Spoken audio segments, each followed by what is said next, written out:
back to the stream. Welcome if you are new. I am Cougar, and we're talking about global heating.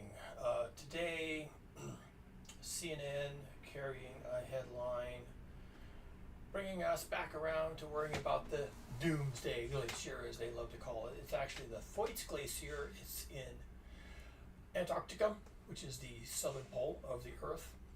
And the Thwaites is part of the ensemble of glaciers that make up the WAIS, the West Antarctic Ice Sheet.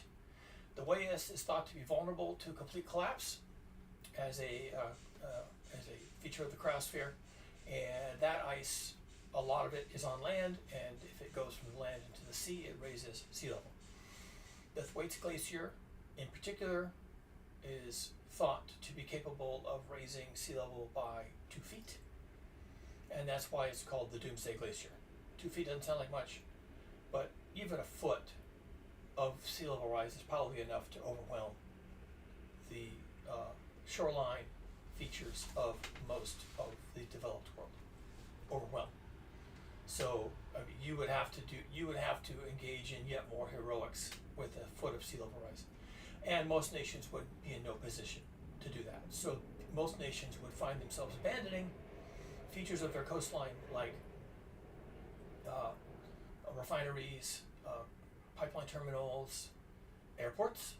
Right here in the Bay Area, our major airport, the SF International, is within a foot or two of sea level, and so on. And right here in the Bay Area, they have been studying for many years now how to save all this expensive real estate and infrastructure from sea level rise. It's an active discussion. So you can be in denial, politicians are in denial, Donald Trump is in denial, but behind the scenes, everybody is worried about this. And the Thwaites Glacier by itself, and it's not going to be the only glacier melting, it's not going to be the only ice sheet melting, it's not going to be the only large area of ice melting, but by itself could destroy, basically, modern shoreline infrastructure. Hence the name, the Doomsday Glacier. Now, they made a mistake, of course, when they started calling it that. It's great for press, it's great for visibility, you'll get all the headlines you want when you start talking about the Doomsday Glacier, but the truth is, they're now in the process of trying to keep people from becoming terrified of global warming, as they like to call it, global heating, which is what it really is, and or climate change, depending on how confident you are in what's happening. So this is CNN. This was this morning's leading article. It's been pushed a little bit behind the front page now. Scientists look deep beneath the Doomsday Glacier. What they found spells potential disaster for the planet. Now, I did a talk here, I think it's 2 videos ago, about chaos. And not the nice kind of chaos, like your room is a mess. And not even chaos like in the biblical sense of, good versus evil, but chaos in the mathematical sense. And that the Earth dynamic system is underpinned by almost entirely chaotic elements. There are very few stable equilibria. They are mostly metastable or even unstable. And once you start pushing the system around using energy like global heating, then you're going to find out that things just don't hold together the way you expect them to. And they also don't fall apart the way you expect them to. So in this short video, I want to talk about how things fall apart in unexpected ways, okay?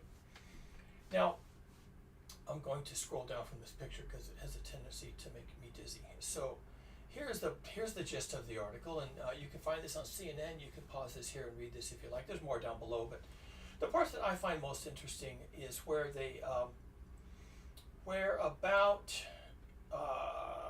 5th paragraph down, they talk about the scientists projected that the Thwaites and the Antarctic ice sheet could collapse within 200 years, which would have devastating consequences. And then they say Thwaites enough by itself holds enough water to increase sea levels by more than 2 feet. That's a lot, actually.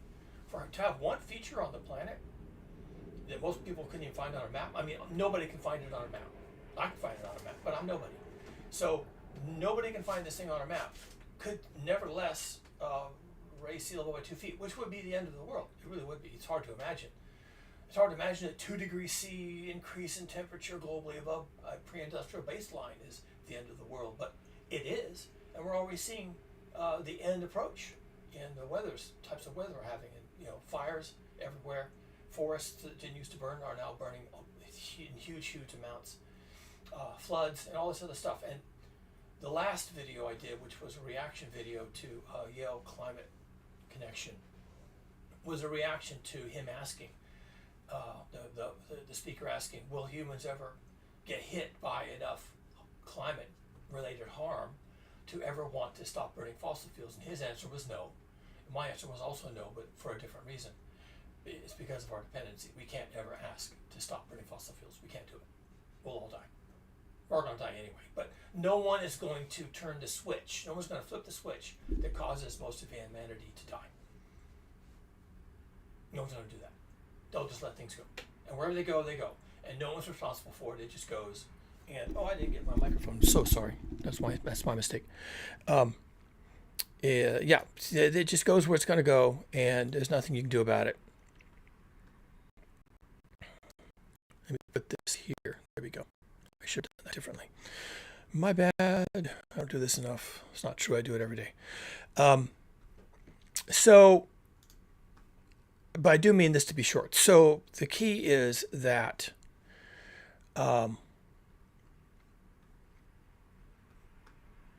they don't actually know, because the system is dominated by chaotic elements. They don't actually know how anything is ever going to work. They don't know. They'll pretend they know, but they don't really know. And that's not their fault. They just don't address chaos.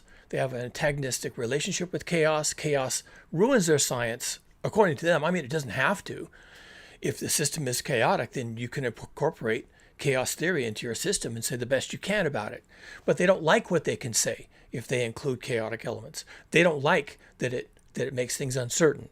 They don't like that they can't make definitive mathematical, statements. Well, you can't. And so when they say that the Thwaites could collapse in 200 years, they actually don't know that. And whom I'm not. I'm a climate scientist. I haven't even been to Antarctica. Yeah, but I can tell you something. Because the Earth system is dominated by chaotic elements. Because it is. And everybody would admit that if you liquored them up with enough beer and got them drunk, they would say, yeah, you're right, it is dominated by chaotic elements, but don't tell my boss that. Don't tell my funder that, because I won't be able to get grant funding. And so you wouldn't, right? You wouldn't tell anybody. You would just go on doing your life and you just pretend that it's not a problem, because that's how you do science. You don't do science with chaos, because that makes it sound like you don't know what you're talking about.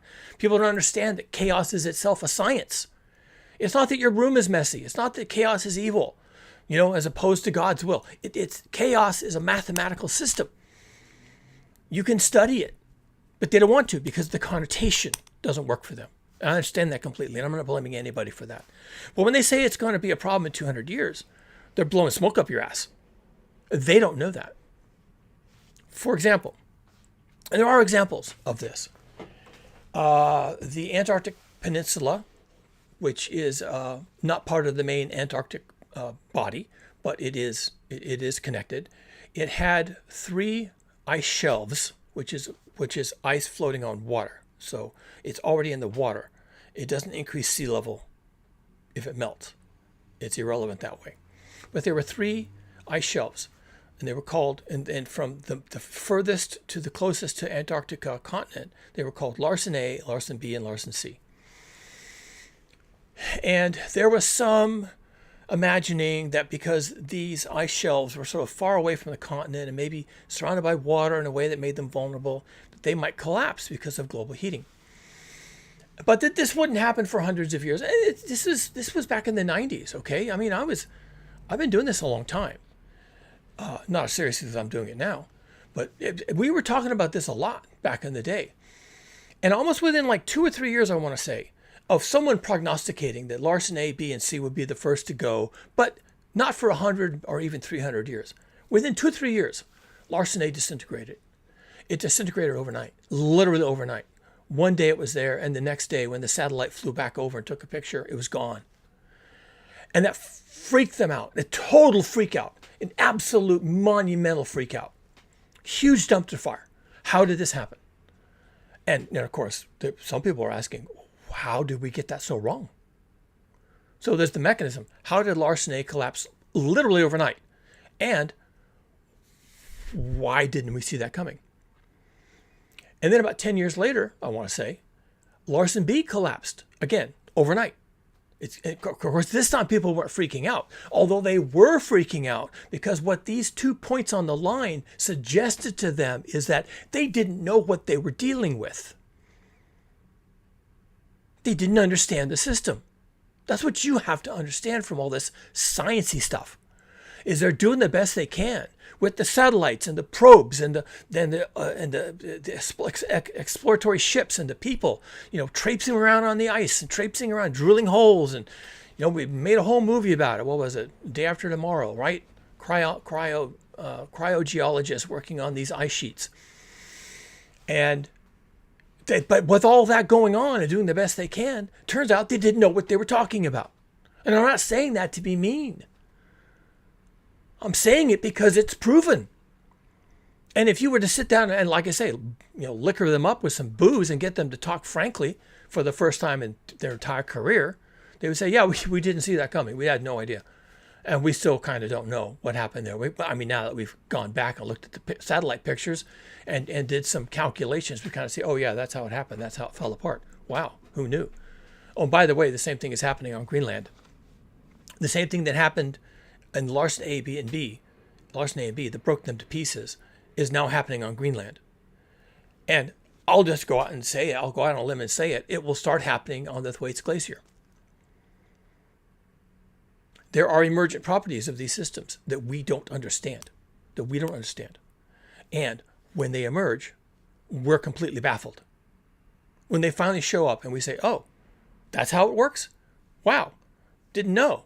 That's interesting. Well, once we see that, then we understand, oh, yeah, we don't really understand what we're talking about. These are chaotic systems. There are things we don't know. And even if we knew them, it wouldn't help. Because shit happens. How else to say it? Shit happens. So they're saying, and all I really want to say here is, they're saying, after they've named this thing the Doomsday Glacier, which was a dumbass thing to do, because now every time it shows up in this stupid headlines, Doomsday Glacier is this, Doomsday Glacier is that, Doomsday Glacier is doomed. All right, they should never have called it that. It's overly dramatic. I mean, it's true, but they didn't have to call it that. They could have called it the Fuzzy Bunny Glacier, right? But they didn't. They called it the Doomsday Glacier because what? Someone got an extra grant money to go study it, right? Just make it sound dramatic. Maybe we'll get more grant money to go study the Doomsday Glacier. Woohoo! Look out! It's the Doomsday, right? Throw money at me. Whatever. People do things like that. Well, now they're stuck with it. The media found out about it. Oh, there's a Doomsday thing? Where is it? It's in Antarctica? Okay, well, I can't find that on a map. But why is it a doomsday thing? It's going to raise sea level? Oh, my God. That's bad? You mean the beaches will be underwater all the time? Ermagerd. What about tourism? What about this? What about that? The press are a bunch of loonies. They don't know what they're talking about. But, for people who run countries, yes, 2 feet of sea level rise would be a dumpster fire. Totally, straight up, a dumpster fire. And just to continue with that earlier story, Larsen C also partially fell apart just recently. And that means that basically the entire Antarctic Peninsula is gone. I mean, it's just not going to be able to be a part of the cryosphere anymore. It's just going to melt. It's all going to melt. Eventually, it's all going to melt. And it's part of the pattern of the Earth becoming ice-free. The Earth will become ice-free. They've already called it for Greenland. I've heard people say, scientists say, oh yeah, Greenland is almost certainly in what they call terminal decline. Terminal decline. That means it's going to die. It's going to die. Greenland will now not be a big ice sheet. It will not be the third pole after the North and the South. It will not be the third pole. It will just be a big piece of rock. All the ice is going to melt. It's in terminal decline. Nothing can stop it. So when will the Doomsday Glacier doom us?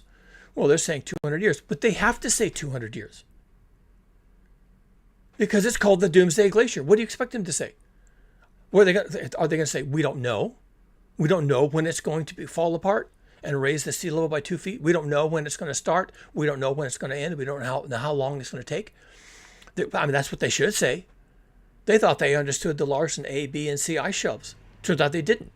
They thought they understood that Greenland would take thousands of years to melt. I heard that. People say that in their discussions of global heating's influence on Greenland. So we have thousands of years. But now they're saying it's in terminal decline. Of course, that doesn't mean it's not going to take 1,000 years. But now they're saying it's in terminal decline. So it kind of doesn't matter how long it's going to take. Does it really matter if it takes 100 years? Because there's something like, what is it, like 70 feet of sea level rise in Greenland alone? Even a fraction of Greenland melting during this terminal decline would destroy human civilization. And you don't believe that, but it's true. I mean, it would absolutely, totally shut down the AMOC. Just completely shut it down. Probably shut it down for 1 million years. Or if not tens of millions of years. Shut it down. You're done. And what difference does that make? Look it up. Look up the AMOC, the AMOC. Look up shutdown of the AMOC. Is it a problem? Look it up. People are freaking out about it already. And the Greenland ice sheet is in terminal decline. How long is it going to take? Well, I'll tell you, I don't know. They'll tell you, oh, thousands of years. Really? They said the same thing about Larsen A and B and C, didn't they? Well, that wasn't right. So why are they right now? They're not. The system they're so confidently pontificating about is underpinned by chaotic elements. It could go any time. And when it does, it'll go for some reason that no one even thought would be a problem. The Thwaites Glacier is a big, big problem, as is the Pine Island Glacier, as is Larsen C, as is Greenland. These are big, big problems. These are big problems. These are civilization-ending problems. And they don't have to go all the way out 300 years to end civilization. If they all started to go at the same time, which of course they're doing, that's been measured, that's understood, they're all going at the same time, then each one of them contributing just a fraction of what they're capable of could lift sea level by 1 foot or even 2 feet, and it could do it in 20 years, I'm saying. And I could be wrong. Because what if there's something lurking out there that just nukes the whole system? And what if they just go catastrophically? It might take 10 years. It might even take 5. Truth is, we don't know. And anyone who confidently tells you that the Thwaites Doomsday Glacier won't be any problem at all for 200 or 300 years, they're saying that because they have to say that. They have to say that. Because they can't have you panicking. They should never have named it the Doomsday Glacier in the first place. What's up with these yahoos? I mean, it is. I'm saying it is, but they didn't have to call it that.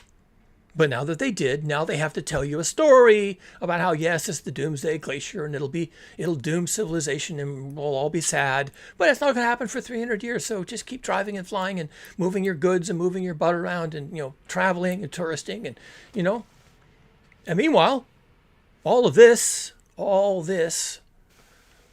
could come to a crushing end due to a foot or two of sea level rise sometime in the next 10, 15 years. Because they don't know. They don't know because they can't. They can't know. They cannot know. So that's all I'm going to say about this. You're going to be seeing lots of these kinds of headlines. Scientists look deep beneath the Doomsday Glacier. What they found spells potential disaster for the planet. And then they go down here and they wrap 200 years around it. You're going to see this all the time. Thousands of years. They're going to revert to thousands of years. Well, they can't really do that because there's already consequences happening on a daily basis. So they can't say thousands of years. That'll undermine their credibility. But they can say 200 years because that sounds, threatening enough. But the truth is they don't know. They got it completely wrong with Larsen A, B, and C. Completely wrong with the Thwaites because it was supposed to take thousands of years. And they got it completely wrong with Greenland, which is now in terminal decline. Not going to take thousands of years. That's enough. I got other things to do. I'll be back. Don't forget to like. Don't forget to subscribe. And there's a link in the description.